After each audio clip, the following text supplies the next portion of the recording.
Hello students and good morning और स्वागत है आप सभी का एक बार फिर से श्री लाइव के एक बिल्कुल नई वीडियो में। मैं श्री राघव और स्वागत करता हूं आप सभी का हमारे आज के टॉपिक में, जहां पे हम बात करने वाले हैं सुपरपोजिशन प्रिंसिपल ऑफ फोर्स, यानी कि force due to multiple charges. Electrostatics की हमारी ये सीरीज चल रही है और ये इस सीरीज़ का है थर्ड वीडियो, द लेक्चर 703। तो आज की वीडियो में हम क्या पढ़ने वाले हैं, देखिए अब से पहले हमने कूलम्ब फोर्स की बात की, जो लग रहा होता है दो स्टैटिक चार्जेस के बीच में। अब ये फोर्स कितना होता है कितना नहीं होता है, फॉर्मूला हमने कैलकुलेट किया था और एलेबोरेटेड फार्मूला आप बोर्ड पे भी देख सकते हैं जो हमने लिखा हुआ है फॉर अवर रेफरेंस। उसके बाद में हमने बात की इसकी वेक्टर रिप्रेजेंटेशन की, यानी कि अगर आपको फोर्स का पता है then you specify direction that time which is the topic is symbolized as vector representation of Coulomb force. हमारी सीरीज़ का सेकंड वीडियो है और ये अभी हमारी सीरीज़ का थर्ड वीडियो है, जिसमें हम बात करने वाले हैं सुपरपोजिशन प्रिंसिपल और force due to multiple charges. क्या होगा अगर एक ही सिस्टम में आपके पास एक की बजाय कई सारे चार्जेस हों, तो उनके बीच में लगने वाला फोर्स कितना होगा। आज इन्हीं कुछ फैक्ट्स को जानेंगे। So without wasting any time let's begin. अब यहाँ पे आप देखिए, आप देख पा रहे हैं यहाँ पे एक चार्ज रखा हुआ है क्यू नोट। वैसे ये नोट क्यों लगाते हैं, वैसे नोट एक टर्म होती है, सिंबलाइज करती है टेस्टिंग को, यानी हम टेस्ट करने वाले हैं इसके थ्रू। ये हमारा रेफरेंस चार्ज होता है। इन शॉर्ट लोकल लैंग्वेज में हम इसको लिटरली हम इसको बोल सकते हैं test charge. Okay, so this one is our test charge. अब दुनिया का कोई भी चार्ज होगा, बेसिक से इलेक्ट्रॉनिक्स है, बिहेवियरल इलेक्ट्रॉनिक्स है, तो उसमें हम बात करते हैं कि कोई भी चार्ज अगर होगा तो उसका अपना फील्ड भी होगा। हम मान लेते हैं कि ये इतना इसका कोई फील्ड है। ओके, तो अब हमें बात करनी है force due to multiple charges और द सुपरपोजिशन प्रिंसिपल। अब देखिए शुरुआत में जब ये चार्ज यहाँ आ रहा है, मान लीजिए चार्ज कितना है, सिर्फ क्यू नोट ही आ रहा है। पहले ये स्पेस पूरा खाली था, यहाँ कुछ नहीं था, यूँ मान के चलिए पूरा का पूरा बोर्ड क्या था, ब्लैंक था। ठीक है, बोर्ड को समझिए एक इलेक्ट्रोस्टैटिक फील्ड की तरह।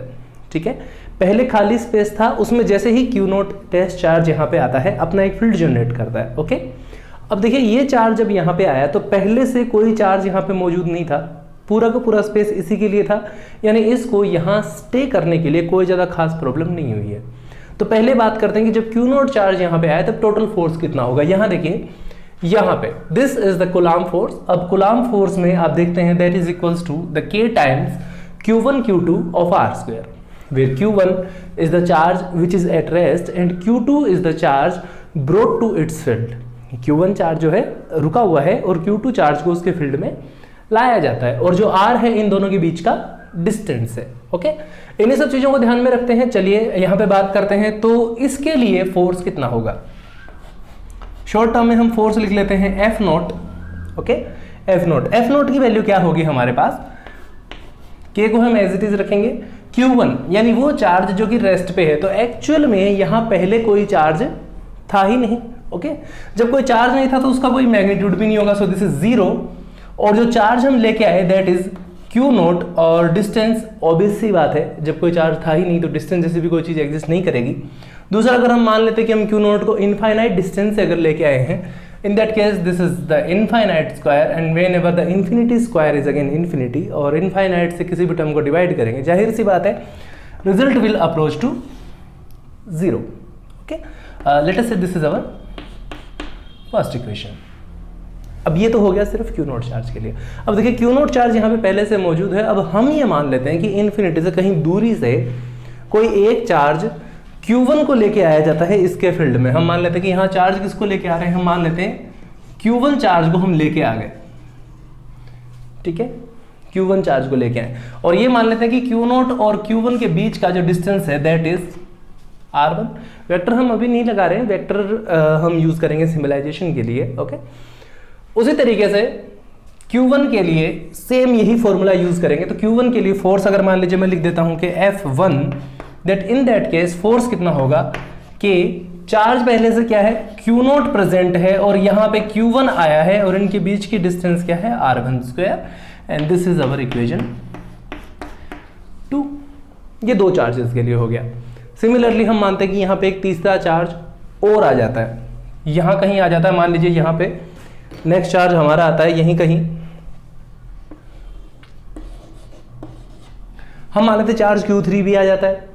Sorry not Q3 but Q2, हम मान लेते हैं कि हमारा यहाँ पे अगला चार्ज आ जाता है Q2 जो हमारा थर्ड चार्ज है, और Q2 का जो डिस्टेंस है वो यहाँ से अगर हम R2 वेक्टर समझ लेते हैं, this is the R2 vector, ठीक है, सॉरी R2 रेडियल डिस्टेंस। अब देखिए वैसे Q2 जो है वो Q1 को भी डिस्टर्ब करेगा, लेकिन Q1 के लिए हम बाद में जाएंगे, हम इतना डिटेल में भी नहीं जा रहे हैं, हम सारी जो बात कर रहे हैं अभी टेस्ट चार्ज के लिए बात कर रहे हैं, Q0 के लिए। इन दैट केस हमारा फोर्स अगर मैं लिखता हूं यहाँ पे F2 will be equals to the K Q0 Q2 R2 square, let us say this is equation 3। Similarly अब जैसे Q2 आया, इसी तरीके से मान लेते हैं कि कोई नेक्स्ट चार्ज Q3 भी आ गया, इसी तरह से हम मान लेते हैं कि कोई चार्ज Q4 भी आ गया, और ऐसे आते आते नंबर ऑफ चार्जेस मान लेते हैं लास्ट तक तो Qn चार्जेस, यानी कि खूब सारे चार्जेस आ गए, बहुत सारे चार्जेस आ गए। अब जब बहुत सारे चार्जेस आएंगे तो जाहिर सी बात है वैल्यू पहले वाली सेम नहीं रहने वाली, वैल्यू चेंज होने वाली है। इसी प्रोसेस में सेम इसी तरह से जैसे F0 की वैल्यू लिखी है, F1 की लिखी है, F2 की लिखी है, सेम इसी प्रोसेस में इसी को ही इंक्रीज करते हुए for nth charges n number वाले चार्ज के लिए जो फोर्स होगा हमारे पास, let us say that is Fn and will be equals to K times Q0 Qn over Rn square, let us say this is equation n। ऐसे ही होगा हमारे पास। अब हमने बात करनी है कि टोटल फोर्स कितनी होने वाली है, सुपरपोजिशन प्रिंसिपल हम अभी भी पढ़ रहे हैं, टोटल फोर्स कितना होने वाला है। देखिए टोटल फोर्स कितना होने वाला है, यहाँ से let us say total force is equals to F, और टोटल फोर्स को हम कैसे लिखेंगे, total force will be written as, क्या होगा, ये सारे जो फोर्सेस हमने लिखे हैं इन सारे फोर्सेस का क्या होने वाला है, सम होने वाला है, that is the F0 plus F1 plus F2 plus and so on up to keep on going, और ये कहाँ तक जाता है, Fn तक जाता है, ठीक है, ये हमारे पास होने वाला है। अब जाहिर सी बात है ये जो सारे हम सिंबल्स यूज कर रहे हैं, मेरे ख्याल से this is the normal behavioural mathematics, आप समझ रहे होंगे, जो K हम बार बार यूज कर रहे हैं इस कांस्टेंट को, ये इन सब में बाहर आ सकता है, कोई ज़्यादा खास प्रॉब्लम नहीं है। दूसरा Q0 चार्ज भी यहाँ पे क्या है, एज ए रेफरेंस हर जगह यूज हो रहा है Q0 चार्ज पहले से, सो Q0 भी इसमें बाहर आ सकता है, ठीक है।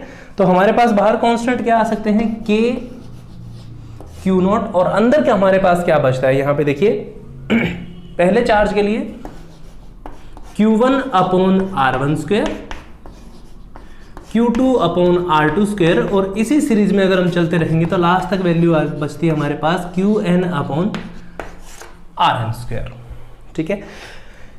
ये फॉर्मूला आपको समझ आया होगा, यहां से जो F की वैल्यू हमने लिखी है देख पा रहे होंगे आप। अब देखिए इसी को ही एक जनरलाइज्ड फॉर्म में भी हम लिख सकते हैं। जनरली हम इसको कैसे लिखेंगे, यहां से थोड़ा स्पेस ले लेते हैं। अब देखिए ये तो हमारी होगी बिहेवियरल टर्म जो हमने अभी सॉल्व की है, ठीक है। मैथमेटिक्स में हम क्या करते हैं कि बहुत लंबी जो टर्म्स होती हैं उनको बहुत सीधी सीधी और छोटी सी टर्म्स के एक्सप्रेशन के तौर पे लिख देते हैं। तो इसको कैसे लिखेंगे, देखिए यहां से the total force F will be equals to Q0